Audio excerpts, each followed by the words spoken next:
안녕하세요, 트래블튜브. 최근 중국이 한국 때문에 천문학적인 금액을 잃게 된 이유라는 주제로 이야기해보겠습니다.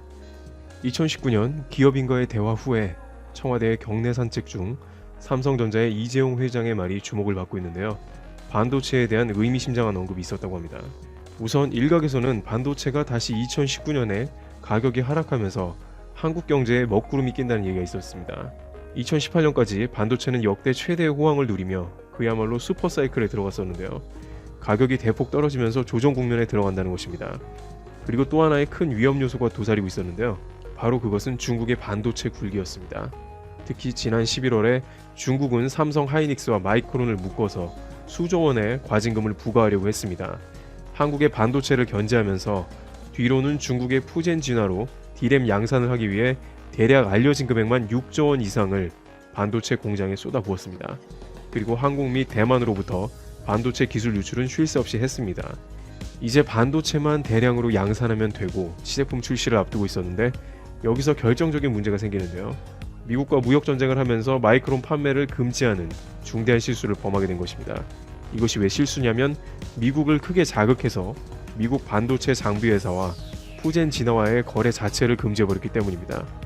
미국 반도체 장비들은 반도체를 양산하는데 반드시 있어야 하는 라인 설비이므로 결과는 참담했는데요. 최근 관계자들에 따르면 중국의 6조 원의 반도체 공장 라인은 현재 거의 쓸모없는 고철이 되었다고 합니다. 자력 기술로 D램 생산이 사실상 불가능해진 것입니다. 그 이유는 푸젠 진화의 라인이 핵심 기술이 쏙 빠져버린 파운드리 위탁 업체로 전환을 앞두고 있다는 것입니다. 대만의 UMC 개발 인원도 거의 철수했다고 전해집니다. 그만큼 핵심 장비를 미국이 쥐고 있었던 것이고 반도체 굴기에 큰 타격을 주며 좌절시킨 것입니다. 이런 것은 말뿐이 아니고 중국 리스크도 상당히 제고가 되었으며 삼성 공정 자체도 앞서 있기 때문에 그 기술 격차는 더 벌어질 것으로 예상됩니다. 또한 중국이 반도체 특허 침해를 취소하라고 협박용으로 쓰던 과징금도 무의미해져서 삼성과 하이닉스에게 유리한 국면으로 갈 수 있다는 분석입니다. 중국은 다소 만만해 보이는 한국과 경쟁하다 조선업과 반도체까지 밀려나며 수십조 원을 잃어버리게 생긴 것입니다. 이재용 부회장의 이제 진짜 실력을 보여줄 때다라고 대통령에게 던진 의미심장한 말을 뒷받침해주는 모습입니다. 트래블튜브 오늘 여기서 마치겠습니다. 최근 대한민국은 글로벌 주유의 일환으로 아시아의 남쪽인 아세안 국가들에게 많은 투자를 해왔습니다. 이른바 신남방 정책이죠. 그중 유독 한 국가는 한국의 투자와 관심을 많이 받아왔습니다. 바로 베트남이었죠. 작년까지 동남아시아 투자 중 60%가 베트남에게 들어갔고 실제로 작년 11월 홍남기 부총리는 한국 정부는 베트남을 신남방 정책의 핵심 파트너로 생각하고 미래의 협력 논의를 가속화하고 있다고 언급하기도 했습니다. 하지만 최근 로이터 통신의 보도에 의하면 베트남 정부는 코로나 사태 이후 본격적으로 경제 회복 정책을 펼치고 있지만 지난 2분기 30년 만에 최저 수준의 경제 성장률을 보였다고 전하고 있습니다. 이런 상황일수록 베트남의 경제를 이끌어주던 한국의 역할은 그들에게 더욱 절실해지게 되었죠. 이를 반영하듯 최근 한국 기업들을 대거 초청해 투자 상담회를 개최하고 전례 없는 한국 베트남 전략 대화를 여는 등 한국 투자 유치에 적극적인 모습을 이어나가고 있습니다. 하지만 그들의 기대와는 다르게 한국은 올해 C19 사태 이후 투자 규모는 오히려 내려갔습니다. 따라서 베트남 정부는 한국과 소원해진 양국의 경제 교류를 다시 궤도에 올리는 데 박차를 가하기 위해 안간힘을 쓰고 있다고 합니다. 그런데 한국은 베트남의 이러한 노력에도 불구하고 캄보디아와 자유무역 협상을 개시하는 모습을 보였습니다. 이러한 모습은 한국이 베트남을 예전만큼 핵심 파트너로 생각하지 않는다는 것을 보여주는 것이죠. 이는 앞으로도 한동안 한국의 베트남에 대한 투자가 더욱 감소할 수 있다는 전망을 나타냅니다. 이러한 가운데 최근 베트남 매체 VN 익스프레스에서 나온 베트남 경제 침체는 아직 바닥도 치지 않았다라는 제목의 기사에 따르면 호치민시 경제대학 금융학과장인 응웬 칵바오 교수는 상반기 급락한 지표는 올해 최악의 수치는 아닐 것이라며 경제활동에 다른 돌파구가 없다면 3분기에 더 악화될 수 있다고 경고했습니다. 게다가 C19로 인해 상반기 780만 명의 근로자들이 실직하거나 노동시간이 줄어들었다고도 했죠. 세계은행의 자료에 따르면 작년 베트남의 GDP 성장률은 7%였지만 올해의 성장률은 1.5%로 급하락했다고 전했습니다. 지난 10일 로이터 통신은 베트남은 현 사태로 인해 3,100만 명의 노동자가 실업의 위기에 놓여 있다며 2020년 연말까지 대책을 세우지 않으면 이것보다 500만 명이나 더 많은 실업자가 예상된다고 보도했습니다. 이 매체는 베트남이 그들이 자랑하는 것처럼 방역에는 성공했을지 모르지만 현재 심각한 경제 문제는 해결하지 못하고 있다고 전했습니다. 실제로 베트남은 코로나 사태 초기 외교, 경제보다 방역에 최우선순위를 두었죠. 자국민의 보호라는 이유라면 이해는 할 수 있으나 기존의 관계까지 영향을 주면서 행동을 한 것이 문제가 되었습니다. 당시 한국인들은 베트남에 억류되었었고 한국 여객기는 인천공항으로 되돌아오는 사태도 벌어졌었죠. 이로 인해 한국과 베트남 정부 실무진 사이에서는 실제로 마찰이 있었다고 전해지기도 합니다. 또한 베트남은 C19 종식 이후에도 한국과 한국 기업들에게 친화적이지 않은 태도를 보였다고 했습니다. 이런 배경에는 베트남에 일본에 대한 기대가 있었다고 봅니다. 일본이 제조업 공급망을 중국에서 주변국으로 옮기는 디커플링에 착수함에 따라 C19 사태 이후 베트남 경제에 가장 큰 도움을 줄 파트너로 일본을 생각하게 된 것이죠. 하지만 실제로 일본 기업들이 베트남이 아닌 인도네시아로 이전하자 베트남은 다시 한국을 찾는 모습을 보여주게 됩니다. 한국과 일본과의 관계를 알면서도 이런 황당한 행동을 한 것입니다. 하지만 인도네시아는 이들과 다른 모습을 보여줬습니다. 조코 위도도 인도네시아 대통령은 작년 9월 국무회의에서 중국에서 빠져나온 33개 기업 중 23개가 베트남으로 이전했다며 인도네시아를 선택한 기업은 한 곳도 없다면서 모든 장관들은 투자자를 섬기라고 지시한 바 있습니다. 최근에는 조코 위도도 인도네시아 대통령이 스스로 LG가 내일 당장 들어오고 싶다면 바로 들어오라면서 모든 지원을 아끼지 않겠다고 밝히기도 했죠. 한국 기업들이 여기서 멈추지 않고 최근에는 미얀마 진출에도 가속도가 붙고 있다는 소식들이 전해지고 있습니다. 결국 한국은 기존의 베트남 중심에서 벗어나 다양한 동남아시아 국가들과 함께하기 시작하게 된 것이죠. 베트남의 하반기 경제가 더욱 어려워질 것이라는 전망이 쉽게 해결될 것으로 보이지 않습니다. 문제는 이런 와중에 베트남이 한국에게 쐐기를 박는 행동을 하는 모습이 포착된 것입니다.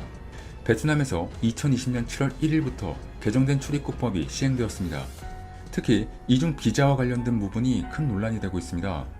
지난 10년간 베트남은 해외의 수많은 관광객을 받고 경제적 이익을 얻었습니다. 작년에만 1,800만 명이 방문했고 그중 한국인이 420만 명이 방문하여 4조 원의 경제 효과를 얻었죠. 그런데 이제 한국인들에게 무리한 요구를 하는 모습을 정책적으로 실행하게 됩니다. 돈이 안 되는 사람들은 나가라는 것이죠. 요약하자면 지금까지 베트남 정부는 많은 관광객을 조건 없이 받아들였는데 본격적으로 돈 있는 외국인들만 남기고 다 받지 않겠다는 겁니다. 대체 이게 무슨 말인지 알아보겠습니다. 최근에 있던 C19 이전까지 약 25만 명의 베트남 거주 한국인들의 상당수는 관광비자를 3개월씩 연장하며 장기 및 단기로 거주해야 했습니다. 그러나 이제는 관광비자를 3개월에서 1개월로 단축시키고 매달 연장을 해야 한다는 개정된 비자 정책을 시행하겠다는 겁니다. 결국 대안은 상용비자, 즉 베트남 내 회사에 관련된 종사자 혹은 비즈니스 관련 목적을 가진 방문자가 발급받는 비자를 발급받아야 베트남에 기존처럼 거주할 수 있다는 겁니다. 그 외에는 한 달에 한 번씩 베트남 정부의 비용을 지불하고 절차를 거쳐야만 체류가 가능한 것이죠. 관광 비자를 한 달에 한 번씩 매번 연장을 하고 하는 것은 베트남 정부가 비자 관련 수입을 늘리려고 하는 이유가 있으며 한편으로는 이제 베트남에서 투자나 비즈니스 등의 경제 활동을 하지 않으면 베트남에 오래 머무질 말고 나가라는 정책으로 해석됩니다.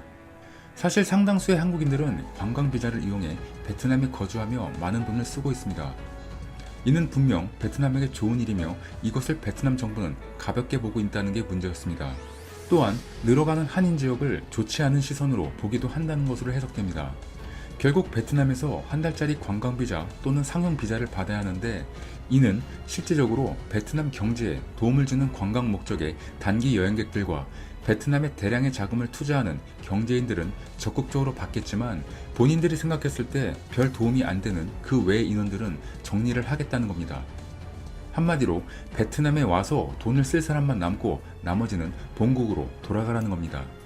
참고로 베트남에서 상용 비자를 받는 조건은 1억 5천만 원에서 50억 이상의 투자를 해야 합니다.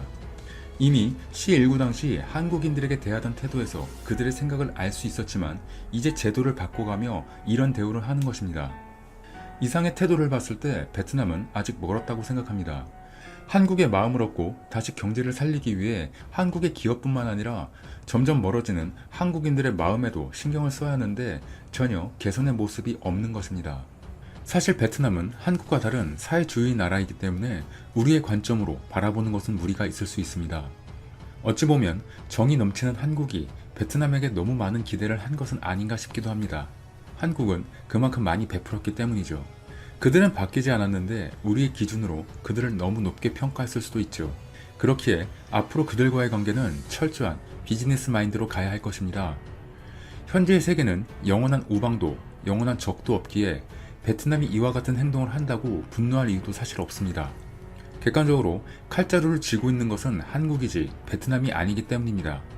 우리는 그들이 저런 식으로 나온다면 앞으로 투자를 안 하고 안 가면 됩니다. 한국으로부터 받아왔던 수많은 경제적 이익이 베트남 경제를 살렸듯이 그 반대의 행동이 베트남의 경제를 바닥치게 할 수도 있다는 것을 직접 느끼면 알아서 행동할 것이라 생각합니다. 베트남의 언론도 이대로 가다가는 한국 자체를 잃어버릴 수 있다. 삼성이나 효성 등이 베트남에게 정말 필요한 기업이다 등 점점 우려하는 목소리를 내고 있습니다. 현재도 이미 한국 기업들의 외면과 관광객들의 감소로 베트남의 대도시는 직접적인 경제적 피해를 받고 있습니다. 많은 관련업 종사자들과 매장들이 휴업을 하거나 폐점을 시작해 거리는 점점 한산해져 가고 있고 이번 일로 인해 찾는 사람이 적어지고 출국자가 늘어나면서 베트남 내 부동산의 가치까지 빠른 속도로 하락하고 있는 것입니다. 문제는 이런 일의 진정한 시작은 이제부터라는 것이죠. 베트남 정부도 경제를 살리는 것이 중요한 목적이었지만 사회주의 국가의 특성상 정권의 유지가 더 중요할 것입니다. 점점 사회가 불안정해지고 국민들의 불만이 강해지면 정권 유지를 위해 어떤 일을 할지도 모르는 상황입니다. 베트남의 언론 자유지수가 거의 북한과 동급인 것만 봐도 알 수 있죠. 이런 나라이기에 한국은 더욱 비즈니스 마인드로 나가야 한다는 것입니다. 이럴수록 한국의 관심은 점점 다른 동남아시아 국가로 넘어갈 것이고 그 동남아시아의 국가들도 한국에게 러브콜을 보내고 있습니다. 점점 더 한국으로부터 기회가 사라지는 베트남이 앞으로 어떤 행보를 할지 유심히 지켜봐야겠습니다. 이상 이슈트래커였습니다.